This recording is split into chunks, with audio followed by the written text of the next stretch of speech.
জাতীয় নির্বাচনের আগে স্থানীয় নির্বাচন অনুষ্ঠানের পাশাপাশি পিআর পদ্ধতিতে নির্বাচনের দাবি পুনর্ব্যক্ত করেছে বাংলাদেশ জামায়াতে ইসলামী।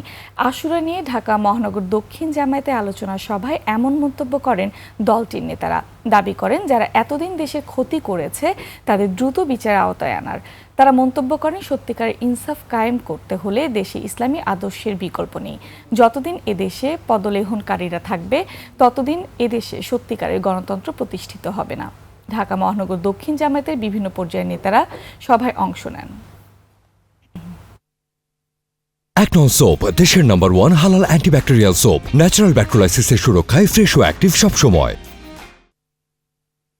অতীতে যাদের চরিত্র গণতন্ত্র বিরোধী, মানে সরকারের পদলেহন করেছে যারা, এই গোলামরা যতদিন এখান থেকে সরে না যাবে ততদিন বাংলাদেশে সত্যিকার গণতন্ত্র প্রতিষ্ঠা হবে না। জাতীয় সংসদ হচ্ছে সবচেয়ে ভাইটাল জিনিস।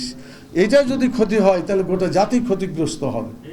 কিন্তু স্থানীয় নির্বাচন যদি গোলমালও হয় তাতে জাতির উল্টাপাল্টা কিছু হবে না। সেজন্য টেস্ট করার জন্য, নির্বাচন ব্যবস্থাকে পরীক্ষা করার জন্য যে তারা কেমন নির্বাচন করবে, সেই জন্য জাতীয় সংসদের আগে অবশ্যই স্থানীয় নির্বাচন হতে হবে।